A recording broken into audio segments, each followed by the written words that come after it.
Phase 3 starts to raise the bar in every respect. I think it's more fun, more rewarding, but also more challenging, because up until this point, we've made fairly simplistic geometric modifications to our sphere to arrive at Phase 2, and it's starting to look human, but we still have a long way to go. And Phase 3 is a big leap towards a much more defined human face. We're going to stick to the geometric nature, but the modifications we're going to make are a little less systematic because, let's face it, the human face is very complex, very weird shapes are happening all over the face. But still, we're sticking with a more formulaic approach, and you should be able to follow just fine. First thing we're going to do is sharpen the brow shelf. I'm going to do this with the Draw Sharp brush. And I am going to enable dynamic topology here as subdivide edges, because whenever I make hard edges, I want them to be maintained throughout the sculpture. I don't want them remeshing along the way at a lower resolution. And I'm using a 7 pixel detail size. However, despite all that, for whatever reason, the Draw Sharp brush does not modify the geometry. That's okay. The level of geometry here should be fine. If it's not, you'll see me do this a lot. I'll take the Simplify brush and simply stroke over that area, and that will update the geometry to whatever detail size we set here. All right, let's go back to the Draw Sharp, and at a fairly large brush but low strength, I'm going to start pushing out this shelf into a sharp edge. Also, keep in mind that I switched the default behavior of the brush to be push out instead of push in. Okay, with that established, let's go to our front orthographic view, enable our original yellow annotation, and let's define where the eyes are going to sit. So I'm actually going to make a new annotation layer because this is getting pretty confusing to look at, I'm sure. Let's switch to a light, bright pink color, grab our annotations, and the first thing I want to do is draw a little hash mark that's vertically aligned to the corners of our nose. So about right here and here. And next, I'm going to look at the space between this hash mark and the outside of the head, and then split that in half. Do the same thing to the other side. And essentially, we have subdivided the horizontal width of our head from the front angle into fifths. 1, 2, 3, 4, and 5. Now, in the 2 and 4 slot, that's where our eyes are going to sit. So I'm going to fill in a little eye bulge with the fill brush. All right, the fill brush will take the valley that we currently have and simply fill it as if you would with water. All right, so if I focus on just the area in between those hash marks, it will build up a very nice eye shape. Now you can use the inflate brush to kind of bulge that out a little bit more, but really we don't want to bulge it out too much. Something like this. And keep in mind, it is an almond shape, of course. Let's turn off our annotation so we can see what that looks like. And yeah, now we've got some eyes, which completes the last, main facial feature. Now we're going to begin adding what I call key defining lines. All right, so we'll either be cutting a valley in or pushing an edge out to create distinct features of the face. And the first one is going to be the forehead. We're going to cut a line from where the top of the ear meets the head and cut it inward all the way across the forehead. And so to get an idea of where this will cross the forehead, it's going to be close to the hairline that we marked earlier. Not in the middle of the hair and the brow, but closer to the hair. And I'm going to use our Draw Sharp brush for this. With the fall off, sometimes I'll use sharper, the default, but for this one I'm going to use linear. So I'm going to hold Control and we're going to draw, lightly pressing on our brush to just subtly build up a valley that we're going to cut in here. All right, so even though it looks subtle from this angle, we've actually pushed the temporal line of the skull way in. So this harsh line is representative of the temporal line in the skull, this right here. And this valley that we're cutting starts to imply the dip that we see in the temple of your head. Also, you can see in the skull, the ridge as it crosses over the forehead. That is what we're focused on. However, we don't need to come in quite this much. So as part of the ridge and valley cutting process, I'm going to pinch in the middle to define that more geometrically. Maybe switch over to the crease brush and let's see, make that plus by default. Cut in a little bit. All right, and so as we cut these ridges, or defining lines, we want to smooth and flatten the spaces around those lines to keep things geometric. The bulge that we have, that's not what we want. So we will switch over to the scrape brush to start flattening these. Either the scrape brush or the smooth brush. Both of them work well for this purpose. All right, just try and keep it more geometric. And we did cut in the temporal line too far, so I can use my grab brush and pull this back out. Again, smoothing the space in between, trying to keep it geometric at all times. The geometric part of this is important to simplify the complexity of the human head. And so even though this will actually be a lot of work for us to keep it geometric, we're basically hard surface sculpting, it is going to be worth it to better understand the shape of the head, and especially these defining lines. All right, so let's look from the side view and turn on our yellow original annotations. So we cut in that valley, but we push the forehead back a little too far. I'm going to push everything forward to come a little closer to that original line. And same thing with this inner circle. We want to bring our temporal line close to that, or closer to that. There we go, that looks better. Turn off that annotations layer. Make sure that our planes in between that defining line are smooth, or flat. All right, so that's the first defining line we're going to cut. The second one is going to be the zygomatic arch. So if we switch back over to the anatomic model, now we're going to be cutting in a line representative of the zygomatic process, also referred to as the zygomatic arch. And so this is going to be a horizontal line, starting at about the same place where the ear connects to the head, but we're not going to push in, we're going to push outward. So let's switch back to our draw sharp brush, and I'm not holding control, set to push out by default, and we're going to subtly push out a ridge. All right, so it looks like maybe the fall off, linear fall off is not going to be what I want. I'm going to switch over to sharp. All right, so start to define that. Don't push it too far. These are subtle. So I'm going to pinch this now to make it more hard-edged. There we go. That's representative of the zygomatic bone. And we're going to stop right at that diagonal triangle line that we made earlier. Okay, so we're going to stop it there and connect it in just a few minutes. But next we want to cut another defining line that's representative of two fat pads and where they meet. So back over to our anatomic model, let's turn on our fat pads. And we're talking about the medial cheek fat and the nasolabial fat. So this connection right here, we're going to draw a line representative of that. Once again, cutting into our mesh, not pushing out. So back to our draw sharp brush, and this is going to be a straight line, basically where the top of the nose meets the head, all the way down to the corner of the jaw. All right, and we're going to start holding control with a big brush with a fairly low strength, right about 0.3. And I'm going to hold control, starting out lightly, but pushing hardest right as we cross the ridge, and then lightly letting up as we get to the other corner. All right, so you should see the biggest divot happen around the ridge. All right, I think that's going to be pretty good. But as usual, we need to refine this line. Let's switch over to the pinch brush with the P hotkey, and let's pinch this all the way down. And you can see as it fades away towards the corner. And then either smooth or scrape brush in between our defining lines. And so this is where we're going to connect with another hard edge from where we left off in the zygomatic line.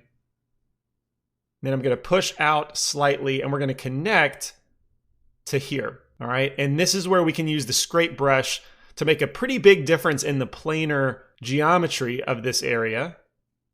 We're going to plane that smooth in between those two lines. So if I look at the profile, we don't want this kind of curving into a sharp valley. Again, we're trying to keep things much more planar. And so another part is bringing this in to make it flat. All right, so focusing on the defining lines, smoothing and or scraping in between. Let's pinch those ridges to make them nice and sharp. And this is a bit of a weird shape. The fact that we have an intersection of a valley and a ridge is definitely a little bit strange, but we can do that kind of thing whenever we sculpt. So just trying to straighten out the ridge. Keep it planar in the surrounding surfaces. Just holding shift to smooth this out. And I think we're at a pretty good spot. And here we've got a very definitive Y shape that's important for the human face. So if we turn on our annotate layer, we're talking about this Y shape right here. That is very important. And from the front, you can see how that relates to the rest of the head.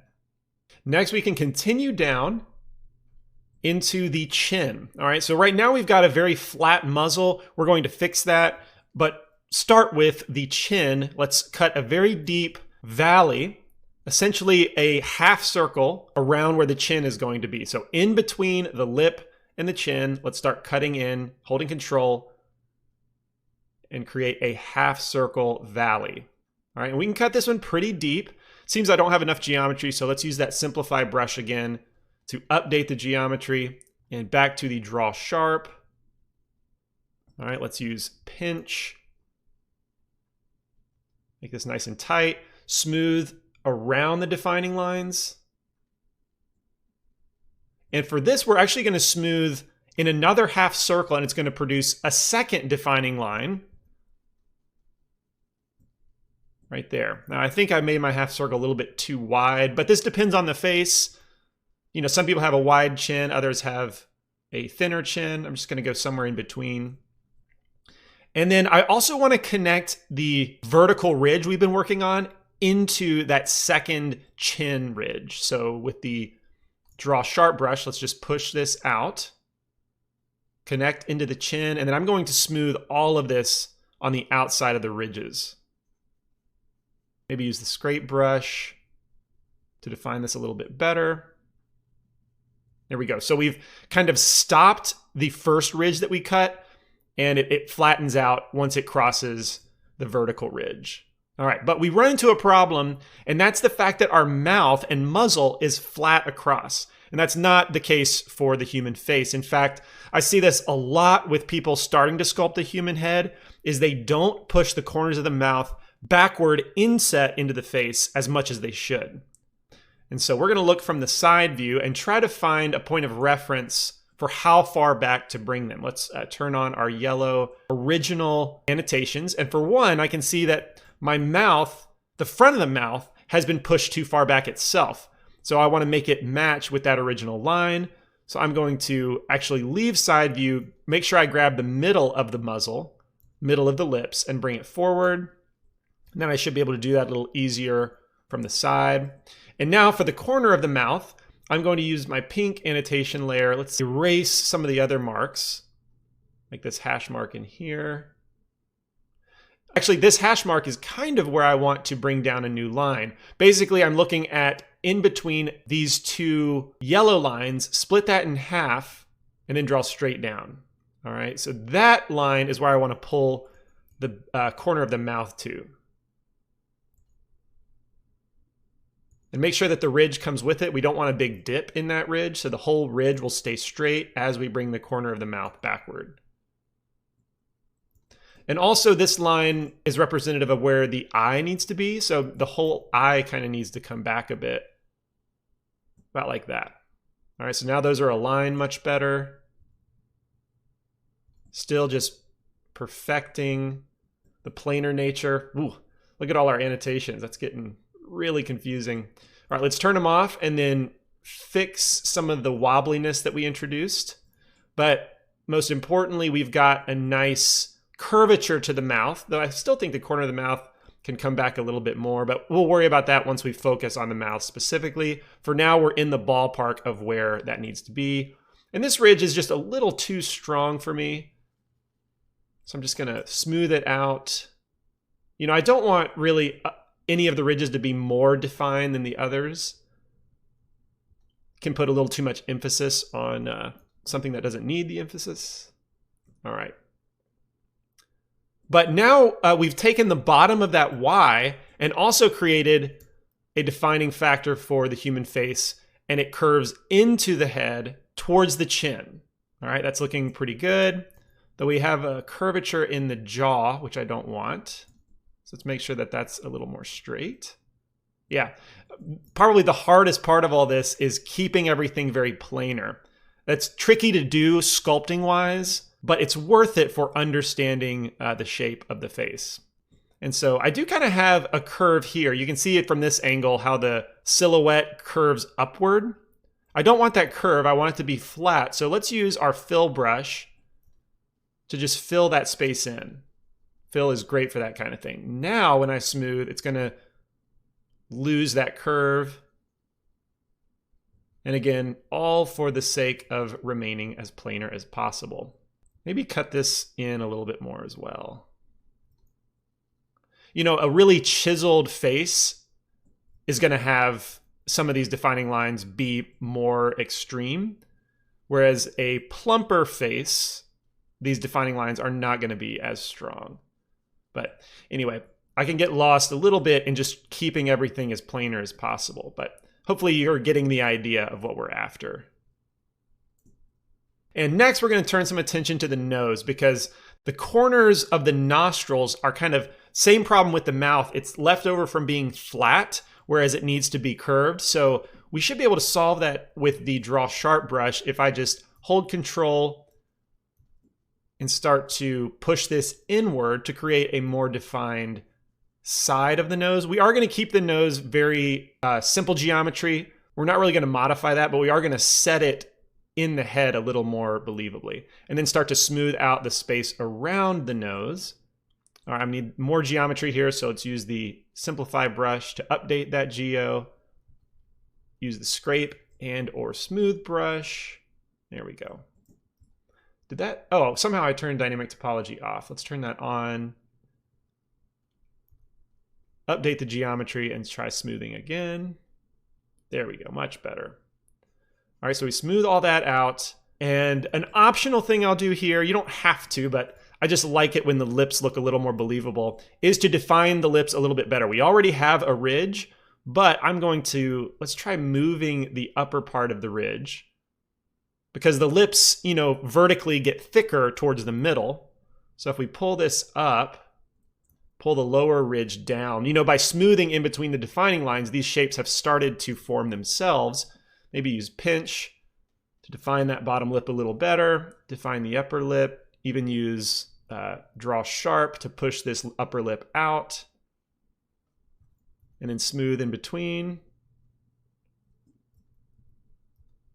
All right, so we're starting to get a much more readable lip shape.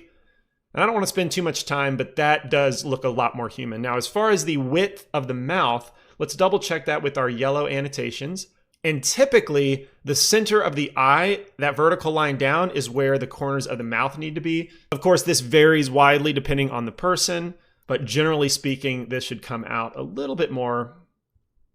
It could come out, not that it should, but that starts to look a little more generic, actually, maybe even a little too wide. So maybe this line that I drew vertically is favoring the outside rather than being directly in the center of the eye. So anyway, in the ballpark, we're pretty close.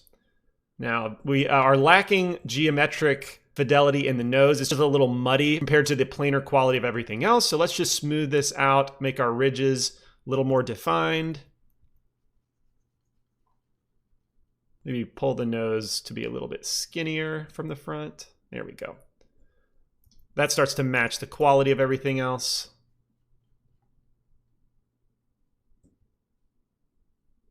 Yeah, really one of the hardest things about this process is just keeping everything planar. Hard surface sculpting is an art in and of itself, but I really think you'll appreciate having the planes of the face, because now we're starting to get crucial milestones into what the human face looks like from different angles. For example, from the 3/4 view here, this type of shape, let's see, I'll make another annotation layer. Let's make it, blue is fine. But this silhouette right here is very human, and a lot of people mess that up. But if you follow this formula, you should be good. You should be really close to this. And I hope you agree that we are looking much more human and less of an Oscar statue now that we're at this point. However, there's a couple more things to change. You know, I am feeling like maybe I pushed this ridge a little too far out on the side of the head. So let's bring that in. We can also use the draw sharp brush to cut in a valley here and connect to this ridge going up into the temporal line.